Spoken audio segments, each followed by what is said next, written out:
The most terrifying security tape I've ever seen. Story by you/deleted user. I work at a gas station in rural Pennsylvania. It's a boring job, but it's pretty easy and it pays all right.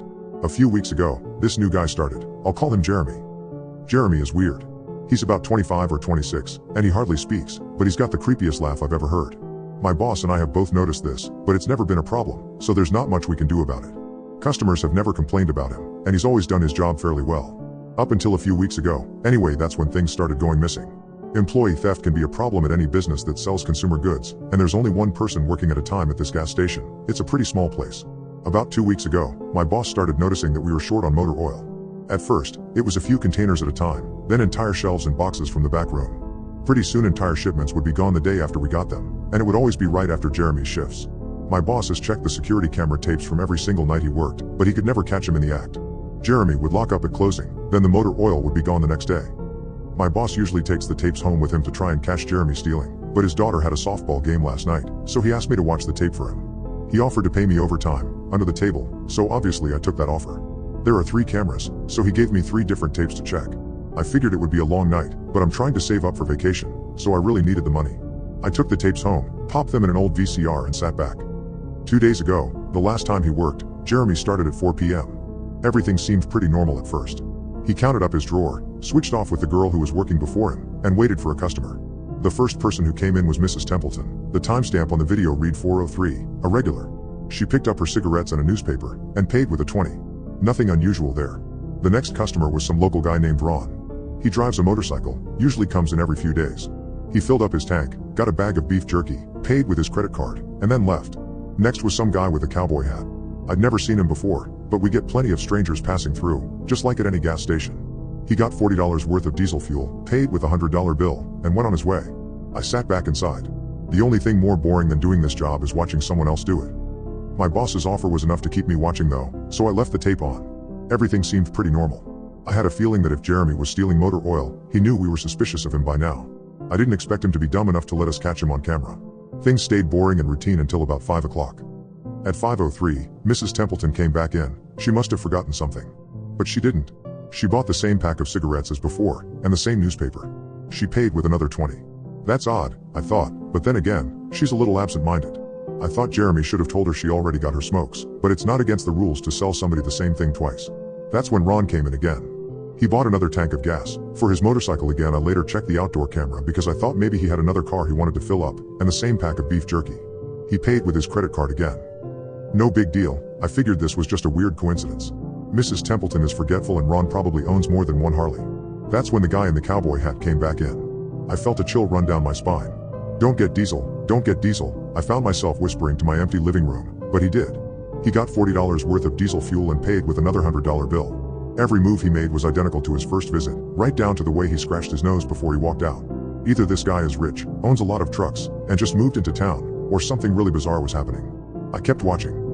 Every customer for the next hour was the same as before. Every single one. I was seriously freaked out, and then at 6:03, Mrs. Templeton walked back in. She bought her cigarettes and newspaper again, and paid with a 20 again. I thought I was going to lose it. I only watched another half hour before I started fast-forwarding through the rest. It was all the same. Every customer would come in at the exact same times, exactly 1 hour apart. Now I know what you're thinking. That sneaking for Jeremy had messed with the tapes. He had run a loop of his first hour of business over and over. That wasn't the case. There are windows around the cash register area that the camera covers, and I watched the sunlight fade as time ran on. Jeremy's routine didn't loop over. He swept, mopped, restocked, and did all his duties exactly how you would expect. But the same customers kept coming in. I was panicking at this point. Something was seriously wrong with what I was seeing, and I had no explanation for it. I skipped ahead to when he locked up and walked out to his car. He hadn't stolen anything, but I kept watching, just to make sure. I fast-forwarded one last time, to about midnight. At exactly 12:03, out of nowhere, Jeremy's face pops up on camera. I don't mean he moved his head into view, I mean that 1 second the store was empty, the next second his face was all I could see. He wasn't looking at the camera, he was looking at me, I was sure of it. I screamed and fumbled for the remote. By the time I grabbed it, he was gone, just as soon as he had left. One frame he was there, the next he wasn't. My hands were shaking like crazy, but I popped in another tape. The other indoor camera shows the back area, by the cash register, and I would be able to see how he got up to put his face in the camera like that. I skipped ahead to 12:03, but there was nothing. I would have been able to see him standing on a chair or something on this tape, but he wasn't there. I didn't see him enter the store at all after he left. It's like he wasn't really there. He doesn't know the security code, and no alarms were triggered that night after he locked up. What I did see, however, was that at 12:03, the motor oil vanished off the shelf. All of it. Same as Jeremy's face. 1 second it was there and the next it wasn't. I turned that tape off and went to bed, but I didn't get a wink of sleep. My body is exhausted right now, but my mind is racing. That tape was undoubtedly the creepiest, most disturbing thing I've ever seen in my life. I work in a few hours. My boss asked me to bring the tapes back in and let him know what I found, but really, what the hell am I going to say? Jeremy works the night shift tonight, directly after me, and the plan is for my boss to come in just before I leave and confront him with me, as I'm supposed to be the one who caught him stealing. I have no idea what I'm going to do. I suppose I'll have to show my boss the tapes, but I don't want to watch them with him. I never want to see something like that again. I can't get the image of Jeremy just smiling directly into the camera out of my mind. It was the creepiest look I've ever seen on another human being's face. Anyway, I'm gonna try again to get some last-minute sleep before I have to go in and deal with this. I'll let you guys know what happens. Update, 2:49 p.m. Updating from my phone. Apologies in advance for errors. My boss just finished watching the last of the tapes. I told him what to expect, but you really can't prepare someone for something like that. He's scared out of his mind. I still am too, and Jeremy is due to come in at 4. We've got a little over an hour to get our crap together, but neither one of us knows what to say to him. Is he just a messed up guy who likes to steal motor oil and scare the crap out of people? Or is he something else? I don't know if this is crazy, but does anyone think he could have anything to do with the time loop? My boss said he never noticed anything like that in the other tapes, but the way he popped up in this one made me think he knew I would be watching. It's like he wanted me to see what he could do. Like he was showing off or something. The way he smiled into the camera was like a little kid showing you a sandcastle they just built or something. I don't know, I probably sound crazy. I sure feel the part. I'm going to talk to my boss some more. We have to calm ourselves down and figure out how to handle this. I'll update again tonight, but I have a really bad feeling about how this is going to play out. Update, 4:33 p.m. No sign of Jeremy. Tried calling him, but his phone has been disconnected. We're calling the police. Update, 5:33 p.m. No sign of Jeremy. Tried calling him, but his phone has been disconnected. We're calling the police. Update, 6:33 p.m. No sign of Jeremy.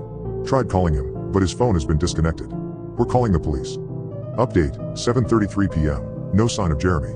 Tried calling him, but his phone has been disconnected. We're calling the police. Update, 8:33 p.m. No sign of Jeremy. Tried calling him, but his phone has been disconnected. We're calling the police. Update, 10:58 p.m. Holy crap. Holy crap, holy crap, holy crap. I just got home and saw my previous updates. Things make less sense now than ever.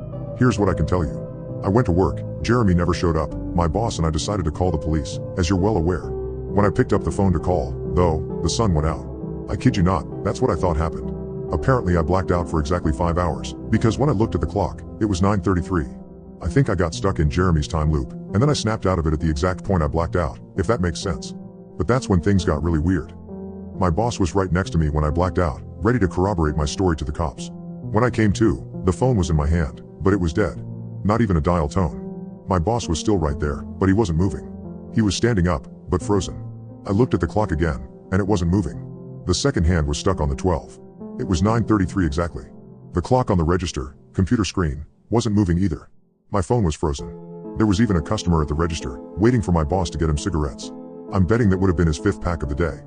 I got the hell out of there. Didn't lock up, didn't turn the lights out, and sorry guys, I didn't grab the security tapes to upload on the internet. Believe me, that was the last thing on my mind. The gas station is on a major highway, and cars were parked all along it, except they weren't parked, they were frozen. The people inside were sitting still as wax statues. I got in my car and prayed that it would start. Thankfully it did. About halfway home, time started up again. The static from the radio turned into music, like it's supposed to be, and from what I could tell by listening to the host talk in between songs, no one noticed the time freeze, or whatever it was. I was the only one. Well, I'm sure Jeremy noticed as well. I still have no clue where he is or what he's doing. I'm hiding in my room and calling the police again in the morning. I don't know if I ever got through to them before, or if I did, whether they took me seriously. I'm scared for my life at this point. I'll update tomorrow, if I can. Final update, 10:33 a.m. I finally fell asleep last night around 4. I have no idea how I did it, I guess exhaustion finally got the best of me. This morning, I woke up to my phone ringing. It was my boss. He'd been calling me since about 6. He woke up when time turned back on last night and immediately called the cops. They came by to see what was wrong and he told them everything. The police around here are all small-time guys. They were more concerned with the missing motor oil than anything, but my boss figured he would take it, as long as he had their attention. They decided to go looking for Jeremy. We keep all our employees' applications on file, and since Jeremy just started working here, his was easy to find. They checked the address on it and headed over to his house. You're not gonna believe what they found. The address Jeremy listed on his application was an empty lot. Or at least now it is. There used to be a house there, but it burned down in 1993. Being a small town, almost everyone remembers that fire. A family of 4 used to live there way back when. Rumor has it that they had an estranged son who they never really talked about, but I can't say for sure if that's true. What I can say is true is that after an insurance investigation, the fire was ruled an arson. The entire house was soaked in oil and torched with a Molotov cocktail. The entire family was sleeping when it happened. None of them survived. They never caught the guy who did it. Rumor has it that when they tried to contact the estranged son, no one could find him. Anyway, my boss called and told me this, and I freaked out. Then he asked me to come to the gas station. "What are you, crazy?" I said, but he assured me that the cops were there with him. Then he dropped a bomb. The FBI were also in town and they were going to talk to me one way or another, so I might as well come in. It was about 7:15, and I wanted to go back to bed, but I figured I wouldn't be able to sleep much more anyway, so I went down. 4 men in suits greeted me and told me to have a seat. We went over everything 2 or 3 times until they got all the details down. I told them about Jeremy, the security tape, last night at work. Everything. Finally, after I finished, one of the agents said, "Oh Christ, we've got another one on our hands." Then they made me sign a bunch of papers saying I wouldn't tell anyone about what happened, so I can't say much more. I might be breaking the law just by posting this. So now I'm home. I'm not sure what to do with myself. That agent's words when I told him the story are going to haunt me for the rest of my life. Anyway, I've got to go. I have some errands to run today, and then I have to go into work to pick up some tapes. My boss and I think this new guy Jeremy, he's a complete creep, is stealing motor oil and I have to watch the security footage to see if I can catch him doing it. I have better things to do, but my boss is paying me overtime, under the table, and I'm trying to save up for vacation so I could really use the money. It should be pretty simple. The oil always goes missing right after his shifts. I figure I'll just watch the tapes, catch him in the act, and that will be that.